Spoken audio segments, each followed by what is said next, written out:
Chicago and all across the globe. It's the Greg Show, starring Gregory Struss. I'm Scotty Joe Vegas, inviting you to stay tuned for the next 30 minutes because we'll talk about you and you and you. And now here's a man who views himself in a mirror by himself, Mr. Gregory Struss.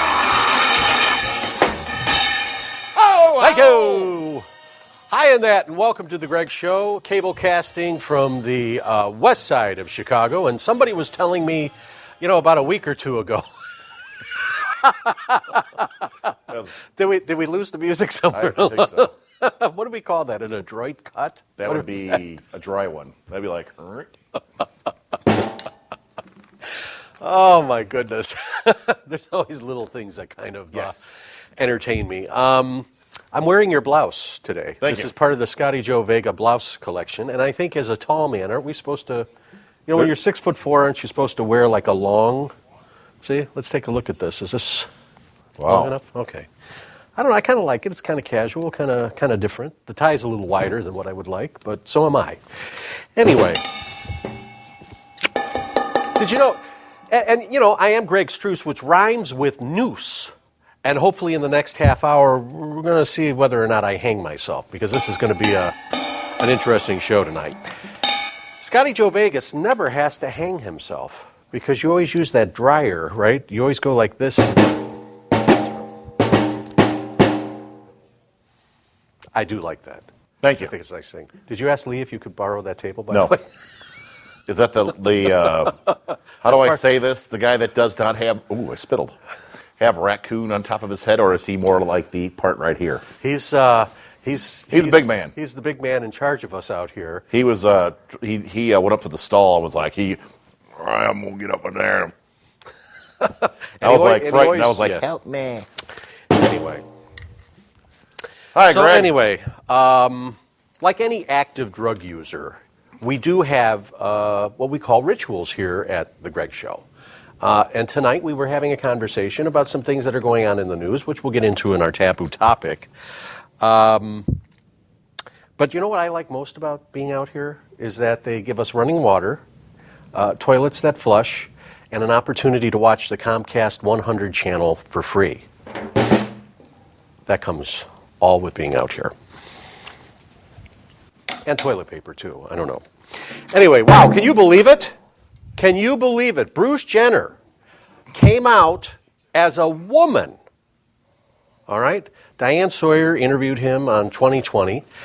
And during the interview, she asked the question, what was it like to be, to be a man during the 1970s Olympics? Now, what was he in 70, was it 72? Feels like 77, 76. No, because when we were kids, he was on the Wheaties. Yeah.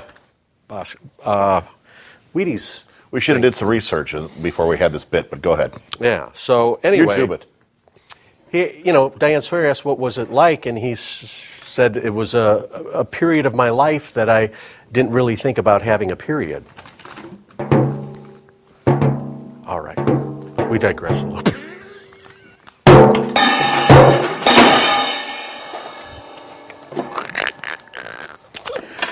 It's a whole thing with grammar. All right. All right. Tonight, whenever you're tuning into us, great show. We have taboo topics. What are some of the things we're going to be talking about tonight, do you think? I would like to talk about how you're going to fix your drone? Okay. I would like to talk about homeless people on Roosevelt Road who stand in front of McDonald's and talk to themselves. And I think metaphorically speaking, we should elaborate on that. Okay. Anything else? What about, I think that Bruce Jenner should now go by Sarah Bruce Jenner. Because I think that's a good name, Sarah Bruce Jenner. I knew somebody by the name of Sarah in Seattle, Washington, who was also transgender and believed that a girl should always order top shelf liquor. And it was always like at least $80 every time we went out. Great softball coach, by the way. And a little bit too much information from the past. Anyway, I'm Greg. This is The Greg Show. And this is Bob Moodra on camera. This is community television. for all of West, what do we call it? The West The Side. west suburbs of Illinois and Chicago. Thanks for joining us, and we'll be back in just a moment.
And we have returned to the Greg Show here on Comcast Central and, of course, on YouTube.com with a wonderful collection of Greg shows which are waiting to be uploaded as we speak. I'm a little behind, as they say. But anyway, good to have you here. This is Scotty Joe Vegas. How you doing? Hello, world. How have you been? Man, I cannot lie. I can't get no satisfaction. Can't you see I'm on a losing streak? I can't get no. I'm really feeling kind of left out here because you used to always bring Aunt Jean, and then you always brought the lady with you. What's going on with her? Aunt Jean just came back from up north, and she spent too much time with a stinky woman. Ooh, I should not allowed to say that. A friend. And my honey bunny is at home because she has to go to her second job tonight, I think. Yes. And where's that?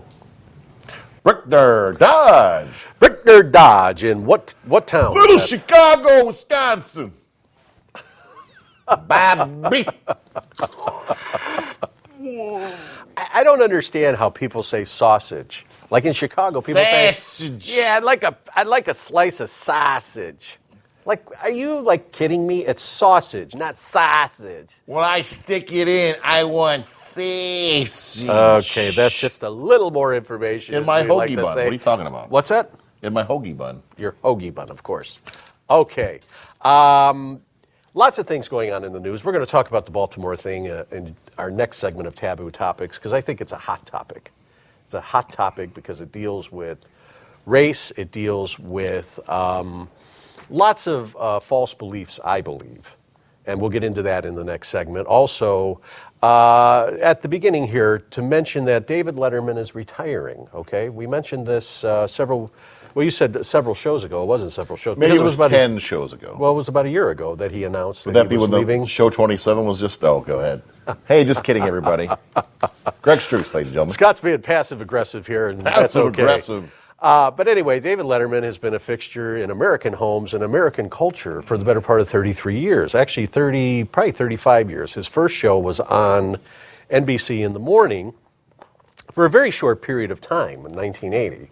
And then 2 years later, late night started, and from there, he just kind of continued on. CBS took him in 93, signed him to what was then like this monumental deal.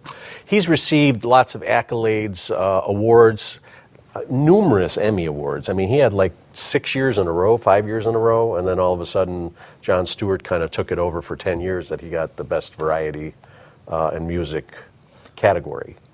So it's interesting to see how people start a genre and define a program. And similarly, when you take a look at like Phil Donahue started that whole talk show concept with, really hard-hitting and sometimes very exploitive topics.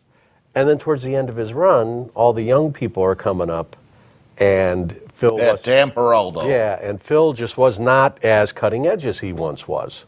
So now you have the Jimmys, you have, a plethora of other late night shows. Some Brit. Yeah, some Brit. Some Brit. And He's not funny. I think that's what I'm missing. But I shouldn't be angry at the Brit. We should love one another. Mm-hmm. That's aggression. He's got a show. He's got a gig. Who am I? He's employed, so I that's mean, good. I'm like dirt. So anyway, David Letterman retiring after 33 years in late night television, and I remember watching him all the time. I mean, I've tuned in a lot lately, but as a kid, I watched him basically probably from the time we were in 8th grade until religiously through college, and more so probably in the last year or so. And my two favorite shows growing up were Johnny Carson and David Letterman, back to back. The two best 2 hours of television. May I interject? Yes, go ahead. My father hates David Letterman. His boner goes south whenever he's like, that blanket at Letterman. Now me, I was loyal to Johnny, and when Johnny went to bed, I went to bed. That Letterman, can't say I'm a fan. Well, let's see. He got Obama elected because he's a Democratic boy. And he sat up there, he's like, who's a Democrat? You don't. When Obama got on there, he kind of gave him the extra push in the election. He's registered. He's a part of the media. But he's a part of. He's registered as an independent. He doesn't, And this So is what was my dad in Dixmoor in 1962. But this is the deal. The media, anyone in media, they always say, leans to the left, and that's not true. It's true. It leans to the right. It depends how the wind's blowing. That's true. But David Letterman retiring, long career, and definitely somebody who has left an indelible mark on, I think, American culture. Because, when you take a look at things, you don't hear a lot of people talking about Jay Leno and what he left. I was just going to say, you want to make a bet? Who's going to die first, Letterman or Leno? I don't know. Letterman. God, I'm not thinking about death. Letterman. Well, maybe, but, they're both worth a lot of money. And anyway, so it just goes to show that we're getting older. And with age comes wisdom, but people start getting pushed out because they get to be too pricey. And they're not the cutting edge anymore. It's like in The Lion King where the old lion beats the hell out of the new lion, or vice versa. And can you feel the love tonight? Now, another media darling, and I've been trying to follow this story because I think it's full of intrigue and drama, is this whole thing that's going on with Brian Williams over at NBC News. Now, he told a story 12 years ago, 11 years ago. I wasn't going to step on your bit here. We'll do that. It's okay.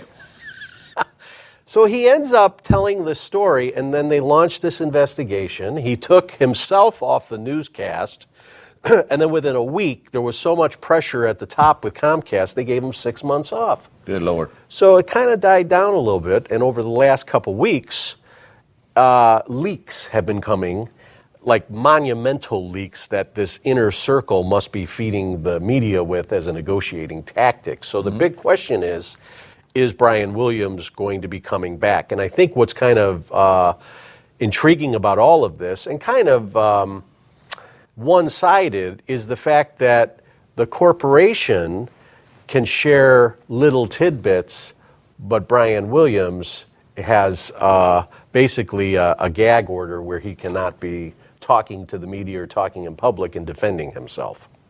So I don't know. This is going to be a very interesting thing because in journalism, I don't get it. Like these people that are journalists talk about how, he has a right for the public trust. But the fact is, news is commerce. We sell news. Why does Channel 7 and Channel 9 and NBC and CBS all have morning newscasts? It's because they make money. And they have good-looking people. They have people that claim they're journalists, people that are journalists. Can't get enough of that Tom Skilling.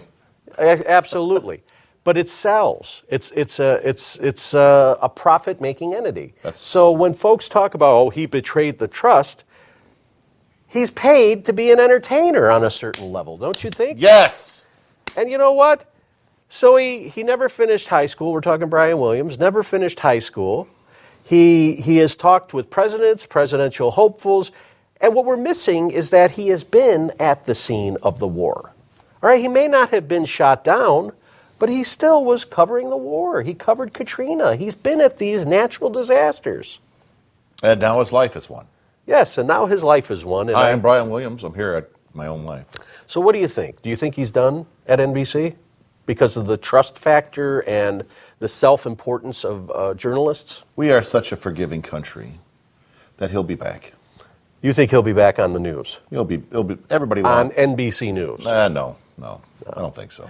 But it's just all of these people that are just kind of like circling the waters saying, he betrayed the public trust and everything else, and it just is like, you know what? Get over yourselves. He'll go on Oprah, cry on the couch. Still say, "Fetch my slippers." It'll be all forgotten. I mean, what makes him any different than anyone else? You know, he probably felt that, inferior to someone like Tom Brokaw, who had so much experience and da-da-da. But you know what? Tom Brokaw was involved in an automobile accident several years ago. Oh, my God. And was driving a car. Was he texting? I don't think he was texting. It was around the holidays. And if you take a look at a videotape of him on YouTube, he allegedly took a Ambien when, in fact, he probably had one too many martinis till 4 o'clock in the morning. But anyway, no one's bringing that stuff up. No one's bringing alcohol. Love you, Brian. Love you, Tom Brokaw, and whatever else. So I think that's kind of a interesting take on these things. I'm bringing nothing to the show tonight. You're just plowing the field. I'm proud of you. Because you're just like, I don't like that stuff. I just want to. I want to talk about girls. It's not about liking the stuff. Half of the world doesn't plainly give a crap. I'm sorry. Okay. But I still think that it's in the news. It's something that's kind of... No, this wasn't like an argument or anything. I'm just saying that I respect where you stand. That's called a boundary. Mm-hmm. And I'm over here on the other side going, who's Brian Williams? So are you more Indiana and I'm Illinois, or are you more like a Michiana? And I'm more like a little bit country, and you're more like a little bit rock and roll. A little bit of rock and roll, as they say. That Marie Osmond still looks good. Mm-hmm. God bless her.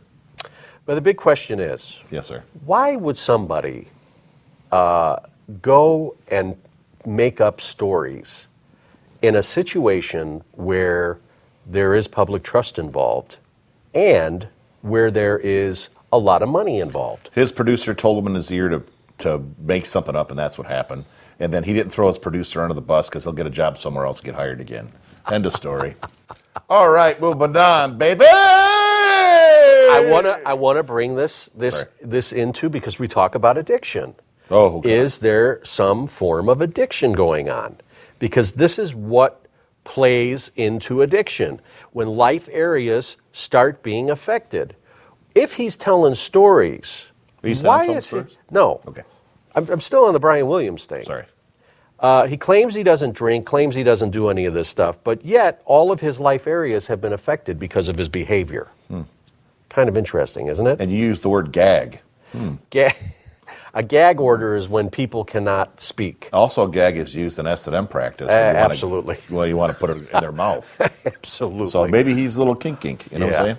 But do you think that could be like the addiction somewhere? Takes one to know one. Takes one to know one. Addiction in terms of...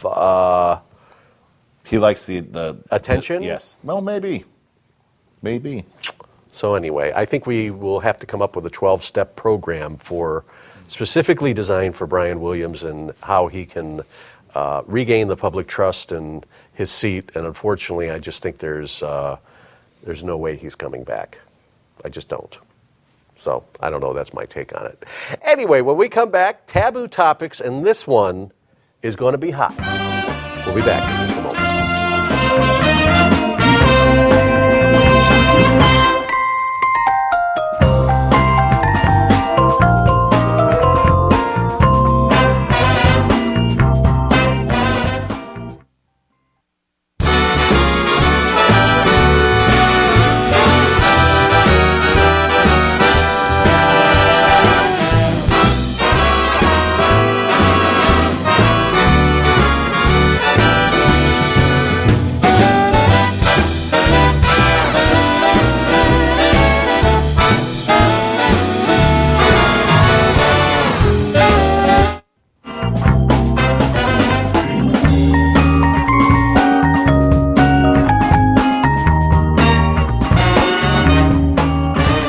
And welcome back to The Greg Show. I'm Greg Struss, along with Scotty Joe Vegas. And we are emanating from the west side of Chicago. And somebody said, you know what? Elmhurst is not the west side of Chicago. And I'm like, you know what? Yes, it is. In our world, this is television, it's media. We can say that Are we lying? Are we conflating? Are we saying When the nuclear bomb goes off in Chicago, we'll all be taken out by it? it won't matter. Right. And it will be like, this will be Chicago. Be like, oh, that's gone. We're Elmhurst. Okay. Standing tall. All right, so do we want to open taboo topics before the song or after the song? I think that we should be serious before we go way off on the edge. Or let's do Are we ready in the control room? Are we ready? Are we ready in the control room? Taboo topics. I love it. And what's the deal with the collar tonight? There was nobody who set it down, so I'm hiding my chins. When I was working at the Riverdale Police Department back in the 80s, late 80s, early 90s as a dispatcher, there was a lady that walked in. Her name was Faithia.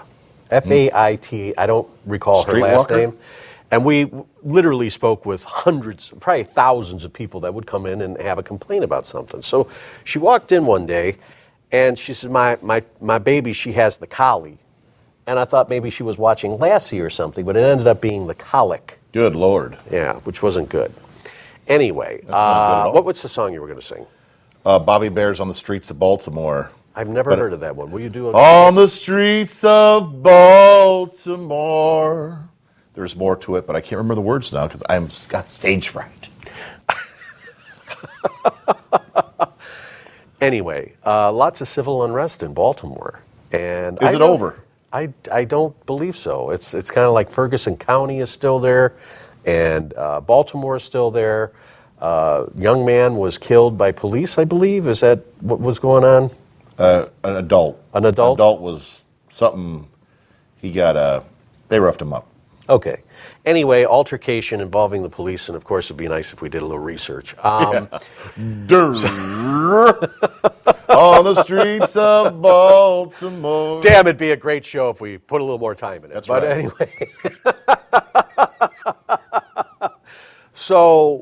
Anyway, there's been riots, there's been looting, there's been all kinds of stuff going on in Baltimore, and the whole race thing is coming up. And what I've been talking about is that sometimes, we see black reporters covering the scene of situations that involve black people, all right? And what the media is covering is the behavior of a very small group of individuals. However, in a lot of people's minds in America, viewers, it only serves to reinforce certain stereotypes that people believe about particular races. Now, what's going on in Baltimore is not indicative of all African Americans. Not every African American is looting and robbing and doing things. However, in the media, we always seem to see that these things are going on, and so people get reinforced of a certain belief that, yes, the black community are full of criminals, this, that, the other thing, but what we don't hear about are the black people that are doctors and lawyers and responsible folk, as we say. And I think it's kind of sad that on television there was a black woman, a mother, who took her son who was looting a place and put the hurt on him. And people are calling into HLN saying that she was wrong. And she's like, no, I wasn't. That's my son. He was being disrespectful, and that's not how I raised him. And she smacked him live on television, I guess, and took a lot of heat for that. Do you know when we'll overcome as a nation? Is when we look at a man and call him a man and forget everything else. Mm-hmm. And have love and compassion towards our fellow man. And that, I think, was Dr. King's vision. Mm-hmm. He had to identify who he was because he wasn't getting treated right. But I really think that we need to stop specializing ourselves and saying we are this race, we are that race, because we are men and women. Mm-hmm. And not me personally, a woman, but I'm just saying, And, what would you say to Bruce Jenner? I'd say you're welcome. Hey, something might be hanging, something might be drooping. Okay. Sorry, it's a good point. Yes. Because here's the deal. Okay, go ahead. Because when you separate yourself as a race, you'll never be known as a man, or or a woman. Well, my favorite is somebody in peace. And why are the police involved? Yeah, sometimes there's dirty cops, okay? It happens. But you pulled me over because I'm black, or you pulled me over because I'm Latino, or because I'm Middle Eastern, Or I'm drunk. or because I'm drunk. You pulled me over because I'm drunk. Damn and then you. I ran away because I didn't want to get arrested. You got to admit, when Baltimore happened, it's when that guy shot that guy running away. It wasn't good. There was a lot of heat in journalism. The producer in the booth is saying, hey, I want to get paid. I want the first story. I want to make it look bad. Well, they caught the guys. And I think the city of Baltimore, I know they don't want to do it. And I hope it never happens here in Chicago, because there's just too many fine people in this city. Absolutely. And I think in the end, I didn't get pulled over. You know, I didn't pull you over because you're black or because you're white or because you're Hispanic. I pulled you over because you're acting stupid. Now, we all act stupid. You broke the law. You're acting dumb. Now, if someone pulls you over, and I don't care, like anytime I've gotten pulled over, my hands are on the wheel. There's 3 cars there. And I'm like, look, I'm not a threat. But they say, this is a big guy, and they don't know what's going to happen. And, you know, yeah, is it a little overkill? All they'd have to do is throw a cheeseburger out there. That's right. I'm like all over it. Mommy. So I think what we need to hear about is... Sorry, man. This is not a race thing, I don't think. I think people are making it into a race thing. Of course, because but I may be ignorant because I'm not, you know... I don't know what it is. Maybe I'm not raising the... We're about 200 years away from doing what we need to do in this country, because we're going to fall on our ass, and you can't identify yourself as being different. It's nice to be individual, but, you know, think about all them people that are just totally screwed. And they could care less what color they are. They just want a meal. You don't know what it's like to be black, or you don't know what it's like to be Middle Eastern. Bruce Jenner could say, you don't know what it's like to be transgender. I'm from Dixmoor, Illinois. I know what it feels like to be discriminated. I've been called every name in the book. And I can see both sides of it. And I'll never forget the day where we were driving in Burbank, and we were on the bus, and there's a couple white kids, and they called us out. And Jimmy Olsen stuck his head out and yelled at them, and our coach got so mad at us, because we should have never acknowledged racism, the ignorance. We should have never done that. And we kicked their ass that day anyways. So it all comes out on the field. Yeah. Fun stuff here in Burbank. All right. Anyway, another exciting show here. Do you like not having guests? They're kind of boring. I have so much more life in me and my haunches that screw 'em. If they don't want to come on, we don't need them. I'm going to rake my own yard. To be honest, I haven't really reached out to anybody. I'm just like, okay. Don't tell anybody that. Well, it sounds better. Oh, it sounds better than saying that people don't want to come and do the show? Hey, screw them. In their Johnny Wayne panties. And they're Johnny Wayne panties. Anyway, I'm going to take my blouse home, and this is the blouse jacket. I sure hope our mic.